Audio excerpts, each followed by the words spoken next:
بسم اللہ الرحمن الرحیم۔ ہم مستری سے پہلے ایسے عمل جس سے آپ کی لذت میں بھرپور اضافہ ہو جائے گا۔ مکمل تفصیلات جاننے کے لیے ویڈیو کو آخر تک ضرور دیکھیں۔ ویڈیو شروع کرنے سے پہلے اگر آپ نے ہمارے چینل کو سبسکرائب نہیں کیا تو پلیز ہمارے چینل کو ضرور سبسکرائب کر لیں۔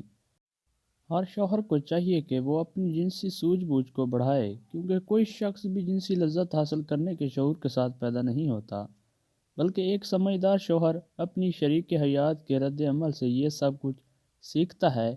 وہ برابر اپنی اسی صلاحیت کو ترقی دینے میں لگا رہتا ہے کہ وہ فریق ثانی کو لذت پہنچائے اور اس کے بدلے میں خود اس سے زیادہ وہ لذت حاصل کرے۔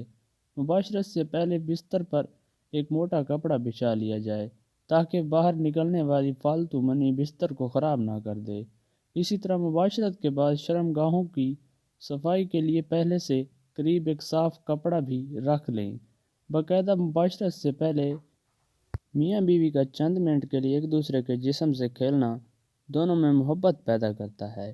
پہلے دونوں کپڑے سمیت اپنے جسم کو ایک دوسرے کے ساتھ مس لیں اور کچھ دیر بعد ایک دوسرے کی جنسی اعضاء کو ہاتھ سے ٹٹولیں اور مسل کر اسے لذت دیں اور خود بھی لطف اندوز ہوں اور اپنی بیوی کو بھی لطف اندوز کریں۔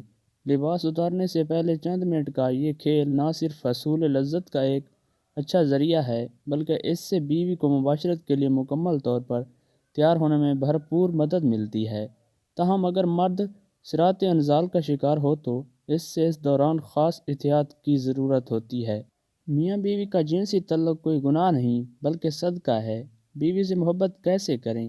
شریعت مطہرہ نے بیوی کے پورے بدن سے نفع اٹھانے کی اجازت دی ہے، البتہ پچھلے مقام میں صحبت کرنا بیوی سے حرام ہے، کیونکہ وہ جمع کرنے کا محل اور مقام ہی نہیں۔ اس لیے صحبت اگلے حصے میں ہی جائز ہے اور اس کے لیے جو بھی طریقہ اختیار کیا جائے شریعت میں اس کی ممانعت نہیں۔ البتہ اشارتہ دو طریقے بہت معلوم ہوتے ہیں۔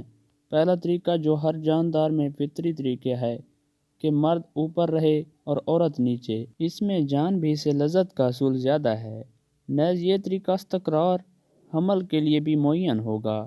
بیوی سے جس طرح چاہیں محبت کر سکتے ہیں، کھڑے ہو کر، بیٹھ کر، لیٹ کر، آگے کی طرف سے، پیچھے کی طرف سے، یعنی اگلی شرمگاہ میں مرد اوپر ہو عورت نیچے، یا اس کے برعکس سب طرح بیوی سے صحبت کرنا جائز اور درست ہے۔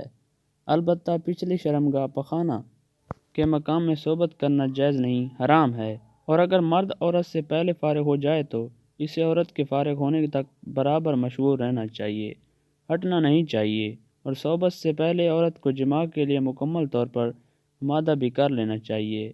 پیار و محبت کی باتیں اور کام کے ذریعے عورت کو مکمل طور پر تیار کیے بغیر صحبت کرنا اچھا نہیں، اور صحبت کے بعد دونوں کو پیشاب بھی کر لینا چاہیے تاکہ اگر منی کا کوئی قطرہ سوراخ میں رہ گیا ہو تو وہ خارج ہو جائے۔ میاں بیوی کے اس عمل کو پہلے طے کر لیں، یہ بہت لطف اندوز ہوتا ہے۔ بیڈ روم کو رومانٹک بنانے کے لیے اپنے کمرے میں مدھم لائٹ رکھیں، کیونکہ مدھم لائٹ میں عورت کا جسم خوبصورت اور پرکشش دکھائی دیتا ہے۔ اسی طرح کمرے میں اپنی پسند کی خوشبو بھی لگا لیں۔ ہم بستری سے پہلے میاں بیوی دونوں اپنی شرمگاہوں کو ٹھنڈے پانی سے دھو لیں۔ یہ مرد کی ٹائمنگ میں اضافہ کرتا ہے اور عورت کی شرمگاہ قدرے تنگ ہو جاتی ہے، جس سے ہم بستری کرنے میں بہت ہی زیادہ لطف محسوس ہوتا ہے۔ کشادہ بستر کا انتظام کر لیں اور بستر نہ بہت زیادہ نرم ہو اور نہ ہی بہت زیادہ سخت ہو۔ ہم بستری کے لیے میاں بیوی کے پاس وقت کھلا ہونا چاہیے۔ جنسی ماہرین کے مطابق کم از کم 1 گھنٹہ وقت ضرور ہونا چاہیے تاکہ مرد کے ساتھ ساتھ عورت کی بھی فروغت ہو سکے۔ میاں بیوی ایک دوسرے کے لباس اتاریں، اس طرح کرنے سے ایک دوسرے کے دل میں محبت پیدا ہو جاتی ہے۔ شوہر کے لیے بیوی کی شرمگاہ چھونے اور دیکھنے میں کوئی حرج نہیں، لیکن اسے چومنا بے حیائی ہے۔ اسی طرح بیوی کے لیے مرد کی شرمگاہ کو چھونے اور دیکھنے میں کوئی حرج نہیں ہے، مگر اسے چومنا بے حیائی اور اسلام کی پاکیزہ تعلیمات کے خلاف ہے۔ میاں بیوی میں خدا کی طرف سے بھی محبت پیدا ہوتی ہے۔ میاں بیوی کا رشتہ ایک ایسا احساس ہے جس میں محبت ہی محبت نظر آتی ہے۔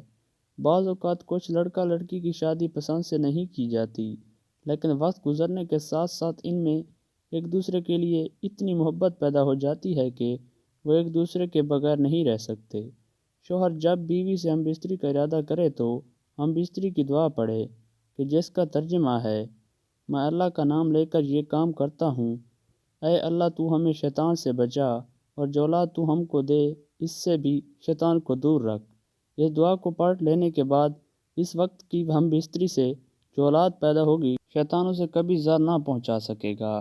اس کو ضرور پڑھنا چاہیے، کیونکہ ہم بستری کے وقت اللہ کا نام لینے سے شیطان کا نطف بھی مرد کے نطف کے ساتھ اندر چلا جاتا ہے۔ صبح کے وقت قربت کے فوائد: جو مرد صبح کے وقت اپنی بیوی کے ساتھ مباشرت کرتے ہیں وہ لوگ کبھی بھی مردانہ کمزوری کا شکار نہیں ہوتے، اور ان کی مردانہ طاقت دن بدن بڑھتی رہتی ہے، کیونکہ اس وقت ان کے جسم میں بے پناہ جنسی طاقت موجود ہوتی ہے۔ اس وقت جنسی کمزوری کا شکار افراد بھی بہتر انداز میں قربت کر سکتے ہیں، کیونکہ اریکشن اپنے عروج پر ہوتی ہے، اور رات بھر آرام کے بعد انسانی جسم صبح کے وقت جنسی توانائی سے بھرپور ہو چکا ہوتا ہے، اعصاب فریش ہوتے ہیں، اور یہی وہ وقت ہوتا ہے جو مرد اور عورت کے درمیان قربت کے لیے بہت بہتر اور مفید وقت ہوتا ہے، کیونکہ اس وقت مردوں کے ہارمونز عروج پر ہوتے ہیں اور ان کے اندر جمع کرنے کی طاقت پوری طرح جوش میں ہوتی ہے۔ اس وقت قربت کرنے سے بہت زیادہ تسکین ملتی ہے، جس سے مرد اور عورت دونوں کو پوری طرح جنسی لذت ہوتی ہے۔ اس وقت جسم کا انگ انگ زندگی کے مزے لے رہا ہوتا ہے۔ جب صبح کے وقت جمع کرنے سے آپ لوگوں کی ٹائمنگ میں بھی زیادہ اضافہ ہو جائے گا۔ اس وقت ذہن پر کوئی بوجھ یا پریشانی نہیں ہوتی، اس لیے اس کا پورا دھیان جنسی قربت پر ہوتا ہے۔ اس وقت مباشرت کرنے سے عورت کے اندر حمل ٹھہرنے کا امکان بھی زیادہ ہوتا ہے۔ اسی طرح رات کو 10 بجے تک سو جانا چاہیے۔ آپ لوگوں کے جنسی حصوں کو بھی پورا سکون حاصل ہوتا ہے۔ پرسکون رہنے اور جنسی کارکردگی بہتر بنانے کے لیے بہتر نیند بہت ضروری ہوتی ہے، لہذا ساری رات لیپ ٹاپ اور موبائل کے سامنے بیٹھنے سے گریز کریں، ورنہ ذہنی دباؤ تھکاوٹ سے دو چار انسان کی کارکردگی کیا ہوگی اور آپ کو کوئی بھی کام کرنے میں لطف حاصل نہ ہوگا۔ اللہ تعالی ہم سب کو اپنی بیوی کے ساتھ محبت کرنے کی توفیق عطا فرمائے، اور اللہ تعالی ہم سب کو اپنی بیویوں کے حقوق ادا کرنے کی بھی توفیق عطا فرمائے۔ دعا ہے کہ اللہ تعالی میرا سنانا اور آپ کا سننا اپنی بارگاہ الہی میں قبول و منظور فرمائے، آمین ثم آمین۔ ناظرین، کمنٹ باکس میں اللہ تعالیٰ کے 99 ناموں میں سے ایک نام ضرور ٹائپ کریں۔ جزاک اللہ خیرا کثیرا۔